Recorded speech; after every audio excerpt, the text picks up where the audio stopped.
Good evening, ladies and gentlemen. Welcome to another theory video. And tonight I'm going to be talking about the suspension of realism, because that's actually something that makes video games, what they are.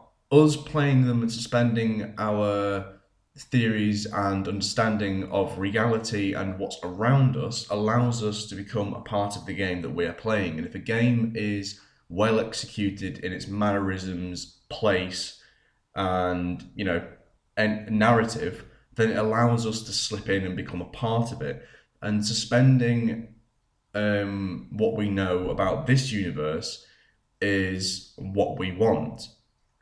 It's not necessarily a form of escapism, as some people so oft label it, because it's more to do with the fact that people, you know, they enjoy being in other places.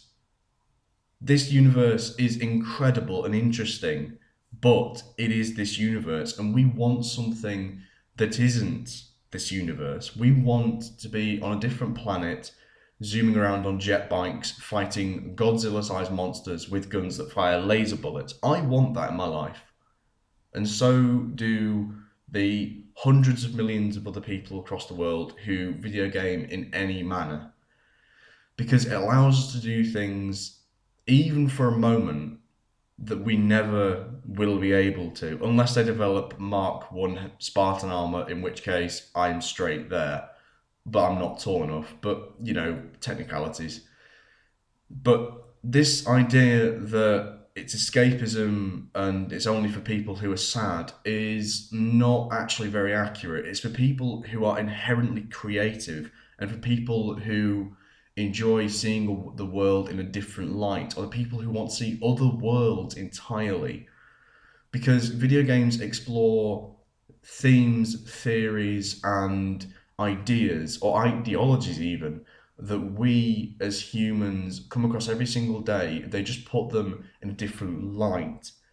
For example, a horror game that explores, say, depression is it's an idea that people understand, but perhaps not everyone knows about, and that sort of link with the player actually, playing the game and the end product delivering on that might be able to make the player understand it better, because they've suspended their own understanding of what that theme is to them.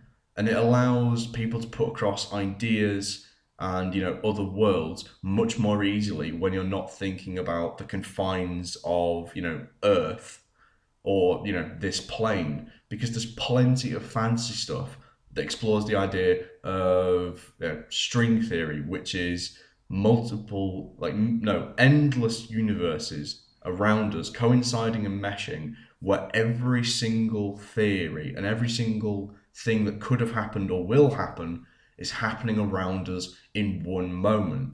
So there's another universe right now where there's me not talking to you on YouTube, and there's another me somewhere who is off in a shop working, because that's the whole point. Anything can and will happen, because the universe is big enough and insane enough for something like that to fully exist.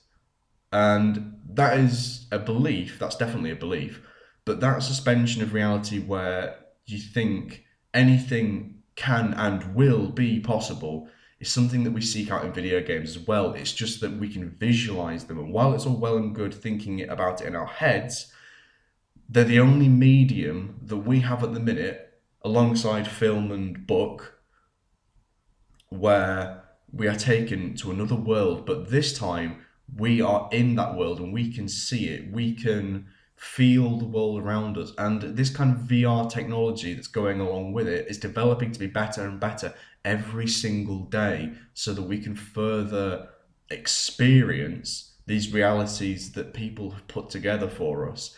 And they don't even need to be necessarily, brilliant. That's why I was talking about pixelated games being so effective, because it's the narrative and the ideas behind it that draw you in, as opposed to ooh shiny, because ooh shiny is fantastic, but it's not always as effective. And it's this idea that To suspend your disbelief for something, all you have to do is be involved. You just need to have a love of what you're playing. Which is why stuff like Dark Souls is so inherently effective, because it draws you into the world with fear. It draws you in by using its difficulty and then keeps you there because it keeps you interested. And it's that sort of effect that keeps players hooked constantly. And it's brilliant in all of its forms. And I would question anybody that thinks that this sort of imaginative subject is boring or uncreative or inherently dull, because you're wrong. And it's as simple as that. There's no other way of saying it. If you think that video games are boring, I can understand you, but you're missing out on something that is arguably beautiful. So thank you so much for watching this video, and I hope it made you think about your suspension of realism. So thank you.